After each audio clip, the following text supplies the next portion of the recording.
Welcome back once again to the Imaginary Gallery. It is TJ, your host. We are still discussing the different types of abusive people, referencing Lundy Bancroft's book. Why does he do that? Inside the minds of angry and controlling men or women. We have now reached the sixth one on the list, the player. The player is usually a nice-looking person who's usually sexy, but sometimes just thinks he or she is. In the beginning of the relationship, this type of creature seems to be head over heels in love with the target and wants to spend as much time as possible in bed together. He also, or she also, is a pretty good lover in the bedroom. And if you're dating such a person, you may feel lucky that you have caught somebody who knows how to turn you on, and you also feel proud to be seen with such a person.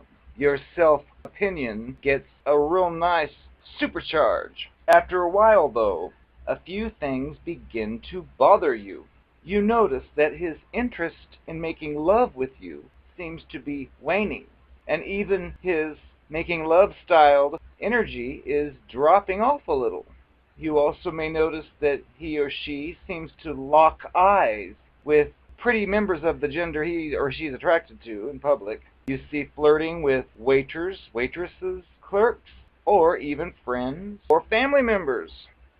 Sexual undertones seem to run through most of this person's interactions with the member of the gender he or she is attracted to, except for the ones that are found to be completely unattractive. Rumors begin to come back to you that he or she was seen with so-and-so, or that he or she is sleeping with one of them, or pursuing one of them, or more. But the other person or persons are not interested yet. At first, you just think these stories are ridiculous gossip and you discount them. But after a while, you start to wonder.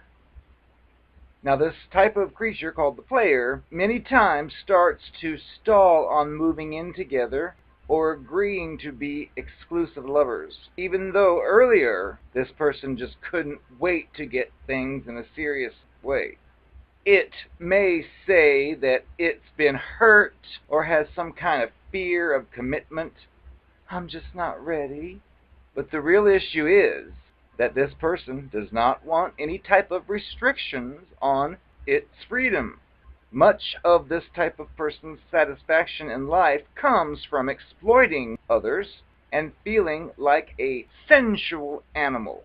Men or women around this player seem to get angry at each other a lot, rather than getting angry with the creature. And sometimes there are physical confrontations. These tensions work out really well for him or her, which diverts the attention from its infidelity and lies. This type of creature sets these types of dynamics up with some combination of the following tactics. This creature knows how to make each partner feel that he or she is the special one, yet at the same time knows how to keep him or her off balance so that the target never feels quite sure of where things stand with this person. This type of creature tells each one of these partners that the others are lying about their involvement with him or her because they're jealous, or the creature has turned them down, or because the creature used to be involved with the person but isn't anymore. This creature tells each one stories about how other partners have mistreated it, or shares other bits of information, usually false and created, to make previous or current partners in his or her life sound conniving, evil, vindictive, or addicted to substances. This creature breaks up with women or men and gets back together with them, so nobody can really keep track of what's going on. It includes one or two men or women in its circle who feel unattractive because it knows that he or she can have more power over them and manipulate them into hating others who are seen as more attractive. Now, if this is your partner's style, you won't necessarily ever be sure whether or not it's really making lust with other partners or if it's just flirting with them, because this type of creature enjoys the attention and likes for you to feel threatened. It may hotly deny that it's ever cheated and try to turn tables around by acting suspicious that you are the one cheating. But even if it's telling the truth, which it probably isn't, its constant flirtatious behavior can be as damaging as an actual affair or affairs would be. Either way, this type of creature will damage your other relationships because you'll start to perceive anybody as a potential threat to you.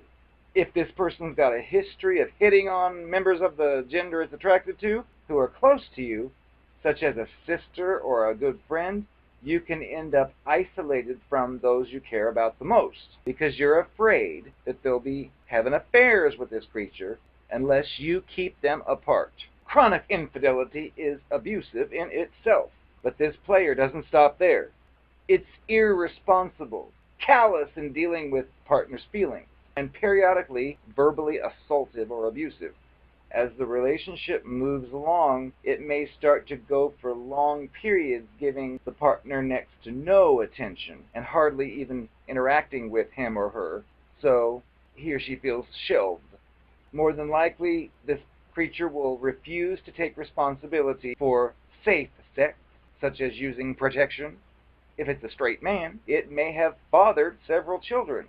The creature's abusiveness can escalate quickly if confronted or caught in these infidelities, and it may turn physically frightening at this point when their mask falls off. In a strange but dangerous twist, this player sometimes hits the partner for catching him or her cheating rather than the reverse.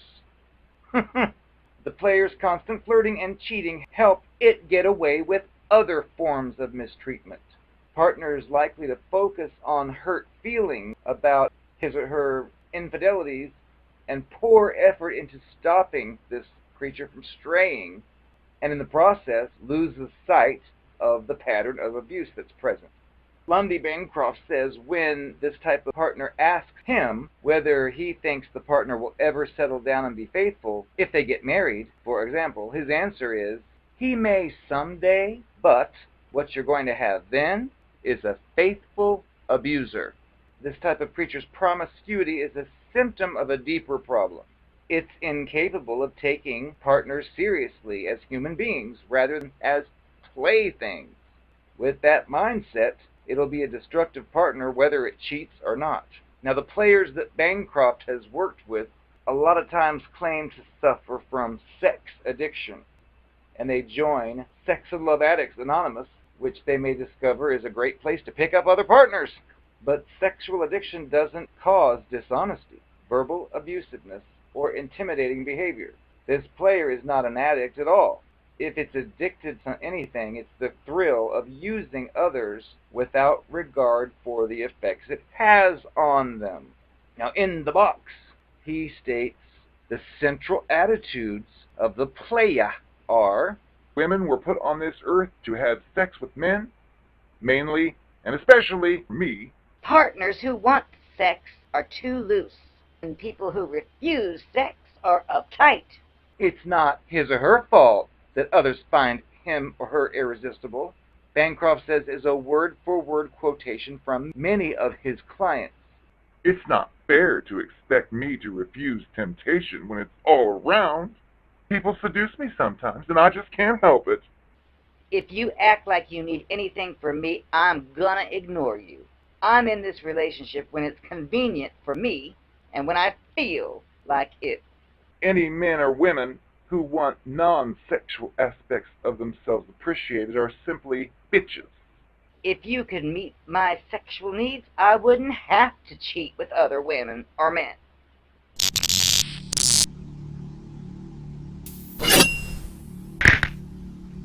I am the Narcopath, and you need to listen to me. You just do. Don't ask me why. You need to listen to me. I'm gonna tell you how it is.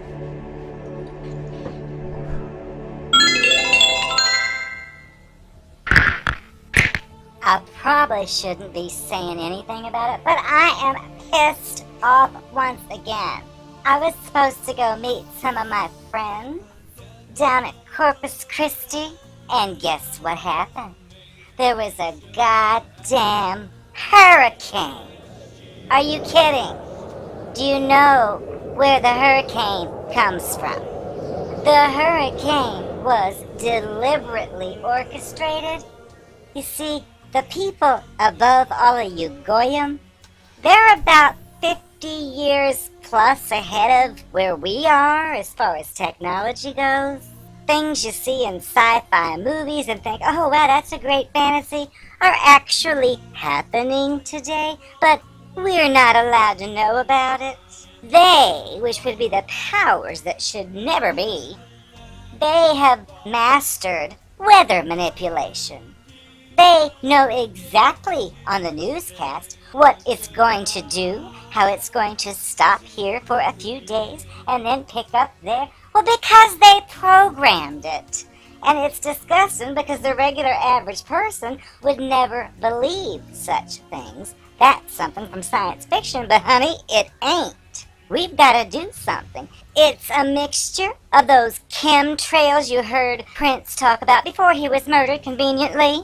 And you've heard others talk about them. The chemtrails are basically a robot android driving the plane, squirting all kinds of chemicals, including aluminum, into our air that we breathe, in addition to some coolers that cool the air, and some other systems in the oceans that whirlwind together. They're deliberately programmed to create these disasters that some people like FEMA will call a natural disaster, but it's a man-made goddamn disaster, and I'm sick of it. I was supposed to visit my friends in Corpus Christi, and they called me and told me there was a hurricane, and I couldn't. And I knew it was those fools again. They do this. Think about the date.